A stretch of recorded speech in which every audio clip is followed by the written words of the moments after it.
showing us that the relationship of Istikhara to the affairs of our lives is like the relationship of Quran to Salah, the relationship of the recitation of Quran to every prayer. So basically, life without reciting Istikhara is like Salah without the recitation of the Quran. That's how important this dua was to the companions of the Prophet ﷺ.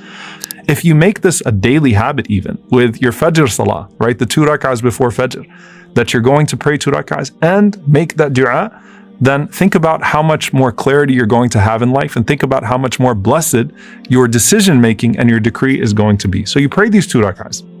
His father is killed in Uhud, and Jabir radiallahu ta'ala anhu is left with a whole bunch of debt and 7 sisters to take care of. And he's the one who narrates this hadith about the most famous decision-making dua in Islam, which is known as Dua al Istikharah. And he says, كان النبي صلى الله عليه وسلم يعلمنا الاستخارة في الأمور كالسورة من القرآن. That the Prophet sallallahu alaihi wasallam used to teach us to make istikhara with all of our affairs in the same way that he would teach us the Quran. Now obviously if you're reading that, you know that this means that istikhara is very important, but there's a specific messaging here. Just like you resort to the Quran, just like the Quran has guidance in all affairs of your life, just like you have the repetition of the Quran, just like you have the precise wording of the Quran, you have Salat al Istikharah. And Imam Ibn Raslan al-Shafi'i rahimahullah, he says that what's implied here is that you don't change any of the words of this dua. You don't add to it, you don't take away from it. You say it exactly as the Prophet ﷺ taught it, in the same way that you recite the Quran. And he says that clearly there is blessing in the specific wording that the Prophet ﷺ is using in Salat al Istikharah. And Imam Ibn Battal rahimahullah says the other implied meaning of this is that it is not befitting for the believer to rush into any matter, minor or major, until they first seek Allah subhanahu wa ta'ala's guidance. And so istikhara is not just for some major decision in your life, meaning it's not just for marriage and it's not just for trying to get into a particular program. It is for every single element of your life, and that is the relationship of dependence that you have upon Allah subhanahu wa ta'ala. And he says something deeply profound. He says, so the Prophet sallallahu alaihi wasallam is showing us that the relationship of istikhara to the affairs of our lives is like the relationship of Quran to Salah, the relationship of the recitation of Quran to every prayer. So basically, life without reciting Istikhara is like Salah without the recitation of the Quran. That's how important this dua was to the companions of the Prophet ﷺ. So what is Istikhara and what isn't Istikhara? So first and foremost, Istikhara is not a magic pill. It's not something that suddenly clears the fog and gives you all sorts of clarity and opens the pathways for you. It's also not a dream, and this is probably the hardest thing for people to come to terms with. If you're trying to get married to someone and you pray istikhara and you see them in a dream, it's probably because you really want to marry that person, not because of the istikhara. Istikhara is not necessarily connected to your dreams. It's a dua for guidance, not something that shows up. There are no colors that you see at night that indicate yes or no. There is no such thing as an istikhara fairy. Yes, I've actually heard some cultures where you put yes and no under your pillow and you make dua and then you pick one of the pieces of paper and see which one it shows up as. That's just our desire to always get the direct answer that we're seeking from Allah subhanahu wa ta'ala. But part of our dependence upon Allah subhanahu wa ta'ala is giving the process to Him and giving the outcome to Him. And so istikhara is actually asking Allah subhanahu wa ta'ala to guide you to the right way after you have done everything in your power, in your capacity to find the right way. So basically, after you've done your own homework and you've covered 2 other bases of decision making, you come to Allah subhanahu wa ta'ala for the final blessing. What does that mean? First and foremost, you exert your own efforts and your own thinking to see if this is good for you in your deen and your dunya. Secondly, you consult righteous people. You seek consultation. You do istishara, which is seeking people's advice to see if this is really the best thing for you in your deen or your dunya. And then you go to Allah subhanahu wa ta'ala after your own deduction and that righteous consultation, and you say, oh Allah, facilitate it for me if it's good for me, and take it away from me if it is bad for me.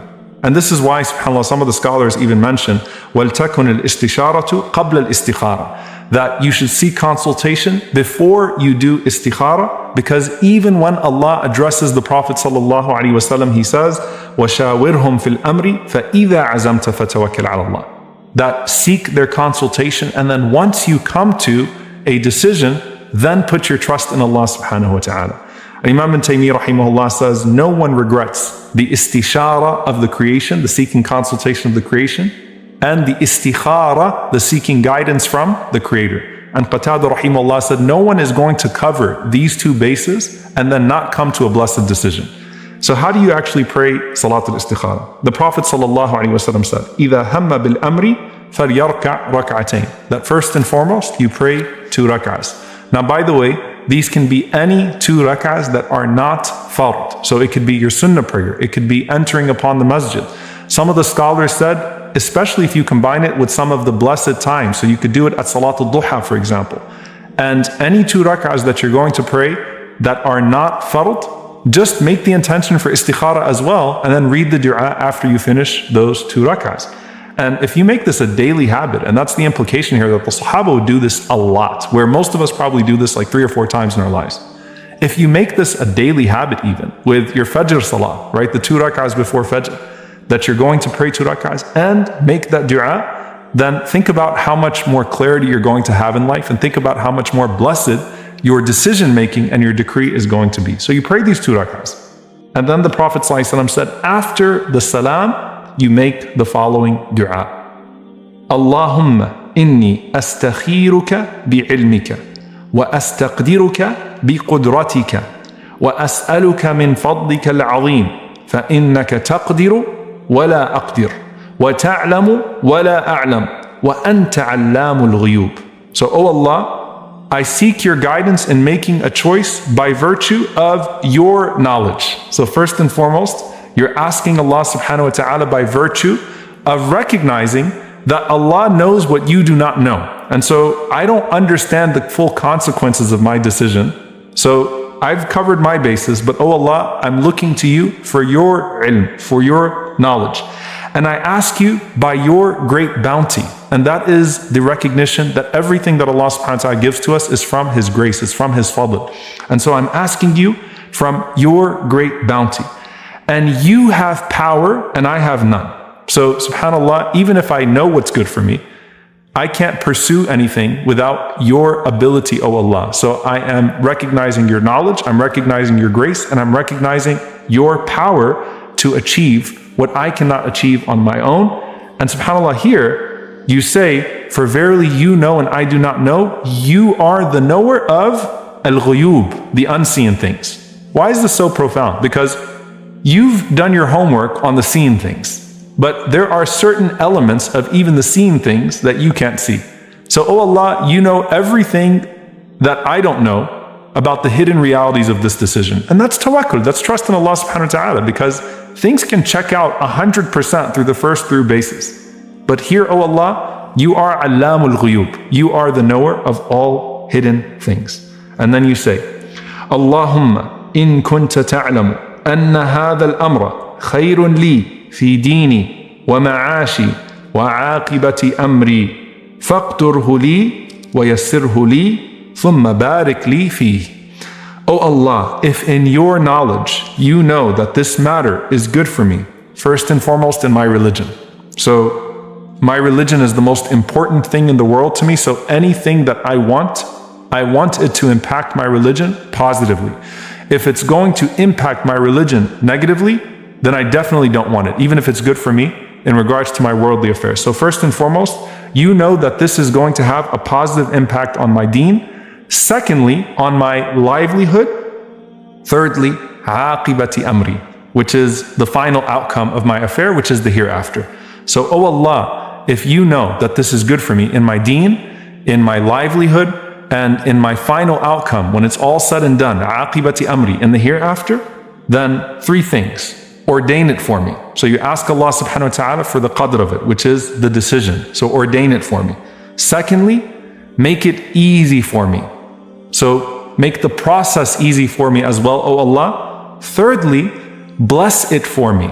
So the outcome, also, let it have barakah in it, oh Allah. SubhanAllah, you're asking Allah subhanahu wa ta'ala for the qadr of it, for the yusr of it, and for the barakah of it, for an easy decision, for an easy process, and for a blessed outcome.